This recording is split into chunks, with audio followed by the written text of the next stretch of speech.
নমস্কার ফ্রেন্ডস, দেশ ও দেশের বাইরে যারা আমার চ্যানেলে ভিডিওটি দেখছেন সবাইকে আমার চ্যানেলে স্বাগত জানাই। আপনাদের সাথে রয়েছি আমি অভিজিৎ। আজকের আমি আলোচনা করতে চলেছি যে পাখিকে আপনারা কি কি খেতে দেবেন আর কি কি খেতে দিলে পাখি ভালো থাকবে, আর কোন কোন ওষুধগুলো ব্যবহার করা অত্যন্ত জরুরি, যেটা হচ্ছে আপনার ফার্মকে রক্ষা করবে এবং পাখির মধ্যে গ্রোথ নিয়ে আসবে। তো সেটি নিয়ে আলোচনা করার আগে অবশ্যই আমার চ্যানেলে যারা নতুন, চ্যানেলটিকে সাবস্ক্রাইব করে ফেলুন। আর পাখি পালন সংক্রান্ত বিভিন্ন রকম টিপস আমার চ্যানেলে আপনি পেয়ে যাবেন। তো চলুন আজকে বিষয়টি নিয়ে শুরু করা যাক। তো ফ্রেন্ডস, সবার প্রথম বলবো যে যে সমস্ত বন্ধুরা পাখি পালন করছেন বা অনেক দিন ধরে করছেন, অনেকেই হচ্ছে পাখির মধ্যে গ্রোথ দেখতে পাচ্ছে না, ওনাদের লস হয়ে যাচ্ছে বা অনেক বাচ্চা ভালো হচ্ছে না, বা বাচ্চা যদিও হচ্ছে বাচ্চা মারা যাচ্ছে, হাঁড়ির ভেতরে মারা যাচ্ছে অথবা বাইরে এসে মারা যাচ্ছে। তো সেই সমস্ত আজকে নিয়ে আলোচনা করব, সেই সমস্ত ব্যাপার নিয়ে। তো সেটা হচ্ছে আপনাদের দেখতে হবে যে যখনই আমরা ধরো পাখি পালন করেছি বাড়িতে, তো আমরা সাথে সাথে অন্যান্য কাজও করছি। আর আমরা অনেকেই হয়তো নতুন করেছেন, অতটা অভিজ্ঞতা নেই। তো সে সমস্ত বন্ধুদেরকে একটা জিনিস ধ্যান রাখতে হবে যে পাখিগুলোকে শুধু খেতে দিলে, জল দিয়ে দিলে এটা মানে হলে যে হয়ে যাবে আর এছাড়া আর কোনো কিছু করতে হবে না, ঠিক তা নয়। তো বন্ধুরা, আপনাদের ধারণাটা সম্পূর্ণ আলাদা করতে চাই। যেটা হচ্ছে পাখি পালন করলে, এই যে পাখি পালনের যেটা হচ্ছে পাখিগুলোকে লক্ষ্য করা, পাখিগুলোকে ফলো করা। যে আপনি খেতে দেবেন বলে ঢুকেছেন ফার্মের ভেতরে, তখন কিন্তু আপনাকে এক নম্বর দেখতে হবে সব কটা পাখি কি ঠিকঠাক আছে, আর পাখির পেছনগুলো যাতে, যেটা হচ্ছে পায়খানা লেগে না ইন্দ্র, মানে পায়খানার কালারটা কি, ওটা আপনাকে লক্ষ্য করতে হবে। যদি অতিরিক্ত সাদা বা সবুজ টাইপের পায়খানা ফার্মের মধ্যে আছে কি না সেটা আপনাকে লক্ষ্য করতে হবে। আর পাখির পেছনগুলোয় যে পাখির যেন পায়খানা না লেগে থাকে, তাহলে ভাববেন যে এর ডায়রিয়া প্রবলেম আছে। তার থেকে আরও বাকি পাখিগুলো ধরে যাবে পরপর করে। এটা হচ্ছে সংক্রমণ রোগ, যেটা হচ্ছে পাখির সব থেকে মারাত্মক প্রবলেম এটা। যেটা হচ্ছে এই ডায়রিয়া বা একটা পাতলা জল টাইপের পায়খানা হয়, সেটা কিন্তু পেছনে লেগে থাকে না, অথচ পাখি মারা যায়। তো এই সমস্ত প্রবলেম কিন্তু আপনাকে ফলো করতে হবে। তো অনেক বন্ধুরা এই সমস্ত জিনিস ফলো করেন না অথবা জানেন না। তো এটা খাবার দিতে গেলে প্রত্যেক দিন আপনি খাবার দেওয়ার, হয়তো আপনি ব্যস্ত আছেন, খাবারটা দিয়ে বেরিয়ে গেলেন, তারপরে টাইম করে আপনাকে ফার্মকে লক্ষ্য করতে হবে আর দেখতে হবে একাত্রা পাখি ধরে পাখির বডিটা ঠিক আছে তো, পাখির বডিতে কাঁটা বেরিয়ে যায়নি তো, বুকের কাছে যে কাঁটা টাইপের থাকে, যে ওটা কি বেরিয়ে গেছে নাকি পাখিটার শরীর মানে ইয়ে আছে, মজবুত আছে বা ইয়ে আছে, মোটা সোটা আছে পাখিটা।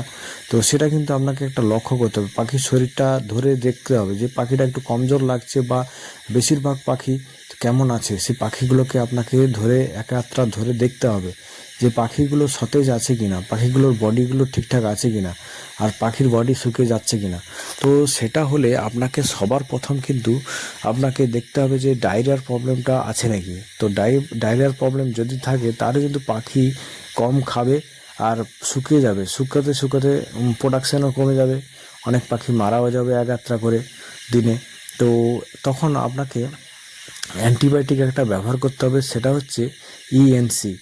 ইএনসি যেটা হচ্ছে আমি স্ক্রিনে দিয়ে দিয়েছি, এই ওষুধটি কিন্তু আপনাকে অবশ্যই ব্যবহার করতে হবে। আপনি অনেকেই অনেক রকম অ্যান্টিবায়োটিক ব্যবহার করেন, আমার একটা এখন যেটা ফার্মে ব্যবহার করি ইএনসি, এই ওষুধটি কিন্তু ডায়রিয়া প্রবলেম ছাড়ানোর জন্য খুবই কার্যকরী একটা ওষুধ। আর এটা হচ্ছে শুধু ডায়রিয়া নয়, সাথে সাথে অ্যান্টিবায়োটিকের যে কাজ করে পাখির অনেক রকম প্রবলেমে সাহায্য করে, যেটা হচ্ছে হজমের প্রবলেমটা ঠিক করে। তাছাড়া এদের অন্যান্য যে ঠান্ডা লাগা, কুঁকড়ে বসে থাকা, চুল ফুলিয়ে, এ সমস্ত জিনিস একটা দারুণভাবে মানে কারেন্টের মতো কাজ, যেটা হচ্ছে খুব তাড়াতাড়ি কাজ হবে। আপনাকে কি করতে হবে, দেখতে হবে আপনার ফার্মে হয়তো ওইটা ব্যবহার করেননি আগে।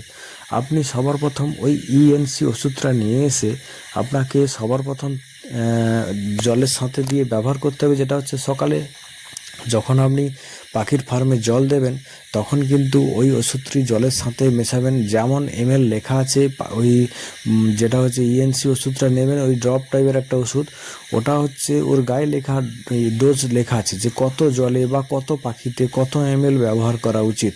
তো সেটা কিন্তু পড়ে আপনাকে ব্যবহার করতে হবে। তো এটা কিন্তু কড়া একটা অ্যান্টিবায়োটিক, যেটা হচ্ছে পাখিকে সুস্থ রাখে, হজম শক্তি ঠিক করে, পাখির কোঁকড়ানো ভাব, গা ফুলিয়ে বসে থাকা, সে সমস্ত জিনিস কন্ট্রোল করবে, আর পাখিগুলো পরপর সুস্থ হয়ে উঠবে। তারপরে বন্ধুরা দ্বিতীয় নম্বরে আরেকটা ওষুধ ব্যবহার করতে হবে, যেগুলো হচ্ছে ভিটামিন। তো ভিটামিনের মধ্যে আপনারা হয়তো অনেক রকম ভিটামিন ব্যবহার করেন, তো তার মধ্যে কিছু কম দামি ভিটামিন রয়েছে, 50 টাকা 60 টাকায় একটা সিরাপ টাইপের ভিটামিনগুলো আসে, মাল্টিভিটামিন, সেগুলো কিন্তু আপনারা ব্যবহার করেন, অনেকে ভাই মিরালও ব্যবহার করেন। তো আমি বলবো বন্ধুরা যে সমস্ত জিনিস ছাড়ুন, আপনাকে আমি যেটা সাজেস্ট করছি এটা একবার ব্যবহার করুন 1 মাস, তো আপনারা পাখির গ্রোথ দেখতে পাবেন অবশ্যই। তো যেটা হচ্ছে রিকোভিড একটা নাম্বার 1 ভিটামিন রয়েছে, যেটা হচ্ছে পাখির মধ্যে গ্রোথ নিয়ে চলে আসবে, আর পাখির যে দুর্বলতা ভাব সেটা কিন্তু দূর করে দেবে। তো সেটা, আর এই ওষুধটি পাখির হচ্ছে উজ্জ্বলতা বাড়াবে, যেটা হচ্ছে পালকের উজ্জ্বলতা বাড়িয়ে দেবে, আর পাখিদের মধ্যে ফুর্তি ভাব এনে দেবে। পাখিরা কিন্তু একটা হচ্ছে যেমন পাখিগুলোকে ধরলে একটা কামড়ানো ভাব থাকবে বেশি, বাচ্চাগুলোকে ধরলে বুঝতে পারবেন যে বাচ্চাগুলো বেশি জোরে চাপ দিয়ে কামড়াচ্ছে কিনা আপনাকে, তখন বুঝবেন পাখিটা খুব ভালো সুস্থ রয়েছে। আর এছাড়া পাখির বডিটাও মোটা আসবে, যেটা যখন বাচ্চাগুলো বার করবেন তখন পাখিগুলো ধরলেই বুঝতে পারবেন বাচ্চাগুলো, তখন দেখবেন এদের হেলথটা কেমন রয়েছে। তো এই রিকোভিডটা ব্যবহার করবেন অবশ্যই। সবার প্রথমে আপনারা 3 দিন লাগাতার হচ্ছে অ্যান্টিবায়োটিক, যেটা হচ্ছে ইএনসি বললাম, সেটা ব্যবহার করবেন। তারপরে কিন্তু একটু ফাঁক দেবেন একদিন, তারপরে কিন্তু একদিন পরে আবার লাগাতার 3 দিন কিন্তু রিকোভিড ব্যবহার করবেন। তো রিকোভিডটা কিন্তু 3 দিন লাগাতার ব্যবহার করার পরে আবার 1-2 দিন ছাড় দেবেন। তারপরে আর একটা ওষুধ রয়েছে বন্ধুরা 3 নম্বর, সেটা হচ্ছে এমবিপ্লেক্স হচ্ছে এটা একটা বি কমপ্লেক্স ওষুধ, আর এছাড়া আরও ভিটামিনের সঙ্গে মিক্স আছে।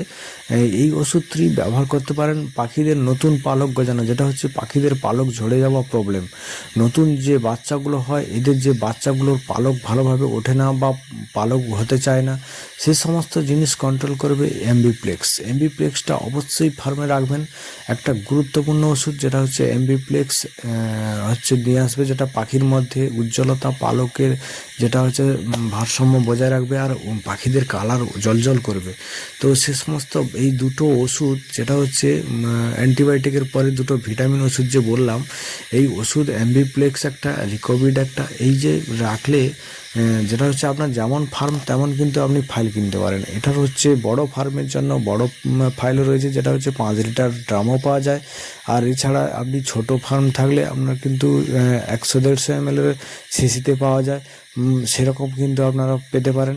তো সমস্ত রকম রয়েছে বন্ধুরা ওষুধটি, মানে এই দুটো ওষুধ অবশ্যই কার্যকরী ওষুধ, এগুলো ব্যবহার করতে পারেন। তাছাড়া আরেকটা ওষুধ ব্যবহার করবেন ডাইজিকন হচ্ছে একটা পাখিদের হজম প্রক্রিয়া সঠিক রাখার জন্য ডাইজিকন ব্যবহার করতে পারেন মাঝে মাঝে।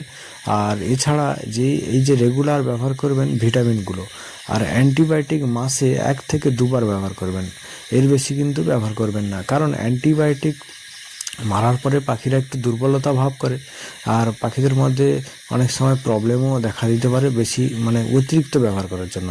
আর অ্যান্টিবায়োটিক নিয়মিত ব্যবহার করলে কিন্তু পাখিদের বাচ্চাগুলোর মধ্যে পায়খানা ধরবে না, আর বাচ্চাগুলো ফ্রেশ বার হবে, আর হাঁড়ির মধ্যে কিন্তু জাবড়ানো ভাব থাকবে না, পাখিদের কিন্তু পটি শক্ত হতে থাকবে পরপর, আর পাখিদের কিন্তু সে যে জাবড়ে যাওয়া হাঁড়ির মধ্যে সেটা কিন্তু আর দেখা দেবে না আপনাকে। আপনার ফার্ম পরপর ক্লিন হতে শুরু করবে, আর আপনার কিন্তু পাখিদের মধ্যে গ্রোথ চলে আসবে। এই ভিটামিনগুলো অবশ্যই ব্যবহার করবেন। তাছাড়া ডাইজিকন রাখবেন মাঝে মাঝে করে, লিভার সঠিক রাখার জন্য, লিভার সতেজ রাখার জন্য অবশ্যই ডাইজিকন, হজমের জন্য স্পেশাল। তো এটাকে ব্যবহার করলে কিন্তু এরা খাবার দাবার ভালো খাবে, আরও সুস্থ থাকবে, বাচ্চাগুলোকেও ভালো খাওয়াবে, বাচ্চাগুলোও ভালো সুস্থ হয়ে যাবে। তো আপনারা অতি অবশ্যই এই সমস্ত জিনিস মার্ক করবেন, আর কিন্তু আপনাদের ফার্ম এমন উন্নতি হবে, যেটা হচ্ছে বাচ্চা যে কটা বার হবে সেগুলো কিন্তু সলিড বাচ্চা বার হবে, যেগুলো কিন্তু আপনার মার্কেটে বেচতে খুব অসুবিধা হবে না একদম, তো আপনার খুব সুবিধা হবে। আপনারা এই সমস্ত ওষুধগুলো ব্যবহার করুন, আর নিয়মিত ব্যবহার করলে আপনার ফার্ম একটা দারুণ মানে সার্ভিস যেটা হবে, যেটা পরিষ্কার পরিচ্ছন্ন হয়ে যাবে পরপর, যেটা হচ্ছে গুজ আবড়ে থাকা, আর যেটা সবুজ পায়খানা, সাদা পায়খানা বেশি বেশি করে, তো এই সমস্ত জিনিসটা কিন্তু উঠে যাবে পরপর করে। আর হাঁড়ির মধ্যে যে পাখিগুলো যে বাচ্চা জাবড়ে থাকা গুড় মধ্যে লেপটালেপটি হয়ে, সেটা কিন্তু আর হবে না। তো এই ওষুধগুলো যেটা ইএনসি, যেটা পাখিদের পায়খানাটাকে পুরো কন্ট্রোল করে দেবে, তারপরে কিন্তু ভিটামিন ভালো কাজ করবে। তো আশা করি বন্ধুরা বুঝতে পেরেছেন। লাইক করবেন, সাবস্ক্রাইব করবেন।